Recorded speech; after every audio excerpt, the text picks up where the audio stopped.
oh konflik itu sepanjang ini berarti sudah mendekati hari lebaran, tapi tidak.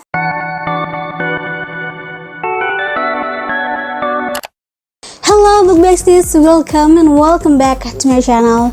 Halo semuanya, apa kabar? Aku harap kalian dalam keadaan happy and healthy. Terima kasih sudah klik video ini, dan di video kali ini seperti yang tertera di judul, kali ini aku mau mereview salah satu buku yang sebenarnya aku udah baca beberapa bulan yang lalu.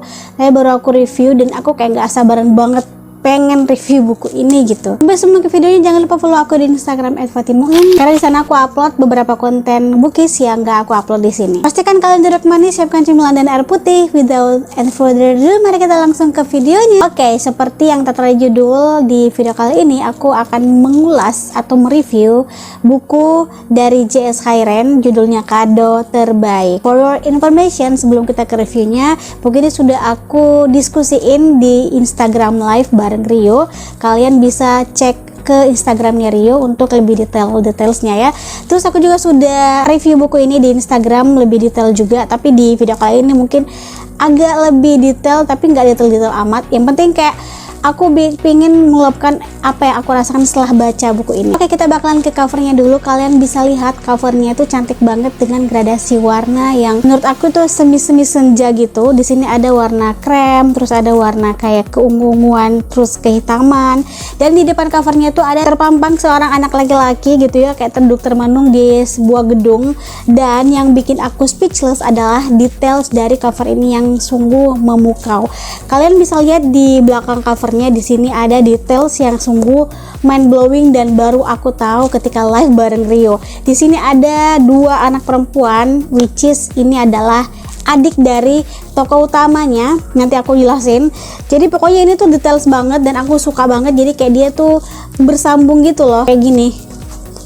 Nah, kalian bisa lihat dia tuh bersambung kayak gini, dan sumpah ini adalah salah satu cover yang termind blowing yang pernah aku dapat. Oke, aku bakalan kasih tau kalian sinopsisnya dulu. Jadi buku ini tuh menceritakan tentang kehidupan Rizky, seorang anak laki-laki dengan kedua adiknya yang bernama Rizka dan Kanza. Jadi mereka ini, ketiga anak ini tuh dititipkan ke sebuah panti asuhan yang ilegal. Kalau misalkan kalian mendengar kata ilegal, pasti kalian tahu itu seperti apa. Pokoknya konotasinya tuh agak negatif lah ya. Nah, di situ Rizky menghabiskan kehidupan mereka dan kedua adiknya, dan ya udah bertahan hidup dengan kehidupan di luar yang kejam. Nah, sampai di situ kita langsung ke reviewnya.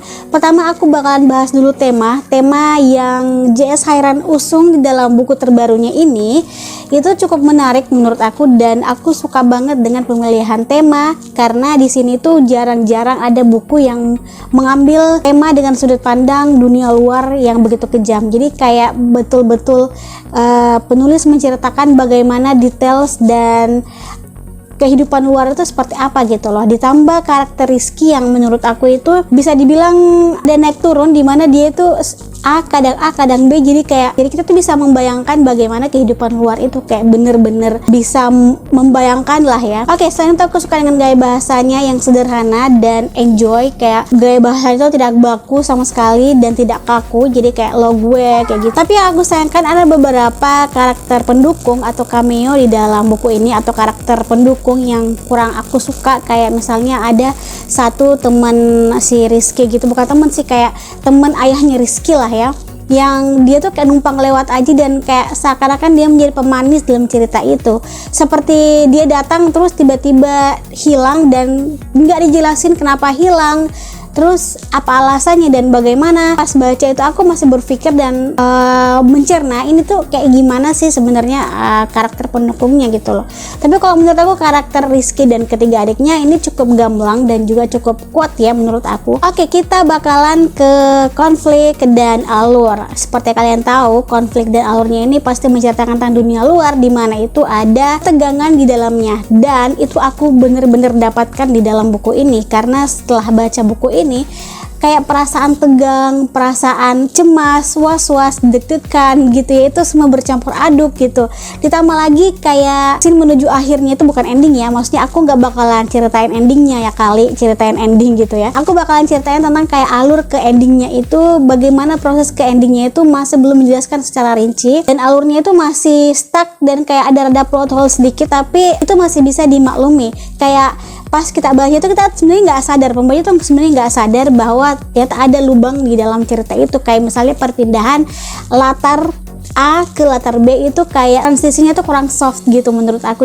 Jadi kayak menurut aku di situ sebenarnya harus di satu titik aja, di satu latar aja, dan perpindahan antara transisinya itu ya udah langsung plak cut aja gitu dengan paragraf yang baru. Mungkin kalau misalkan kalian sudah baca buku ini, kalian bisa membayangkan atau kalian juga bisa ngerti, oh kayak gini gitu ya, ini yang aku maksud kayak gitu. Tapi setelah aku konsultasi ke penulisnya, kenapa endingnya kayak gini bang, kayak gitu. Lagi aku nggak bakalan ceritain gimana endingnya, cuman aku lebih kayak endingnya kenapa kayak gini bang. Aku sempat DM penulisnya, dia bilang ada filosofi di balik endingnya seperti itu. Jadi kalau misalkan kalian ingin ending yang sesuai ekspektasi kalian, sebenarnya itu tidak kayak gitu ya teman-teman. Tapi meskipun endingnya seperti itu, tetap masih ada unsur dimana sisi kelam Rizky itu masih ada dan masih terasa gitu.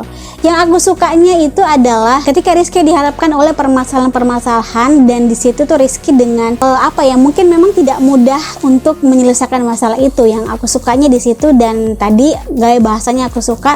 Tapi yang kurang aku sukai adalah bagaimana transisi perpindahan latar antara latar satu ke latar yang lain gitu. Menurut aku kurang soft aja. Tapi sejauh yang aku baca, aku suka banget dengan pemilihan tema, gaya bahasa. Aku juga cukup suka dengan alurnya gitu ya. Jadi kayak bener-bener kita bisa membayangkan, dan aku tuh masih penasaran gimana penulisnya ini mendeskripsikan secara detail kayak gimana dia meriset gitu ya kehidupan dunia luar itu, kayak betul-betul bisa kita rasakan gitu. Intinya kalau misalkan kalian suka bacaan yang tentang kekeluargaan, persahabatan, dan ada rasa dimana ada rasa tegangnya kayak gitu, kalian bisa banget baca buku ini. Dan sedikit tambahan, alur cerita di dalam buku ini cukup lambat menurut aku, kayak dimana misalnya diceritakan H-5 sebelum lebaran, H-4 sampai H-1 sebelum lebaran, itu bener-bener dirincikan konfliknya tuh kayak gimana.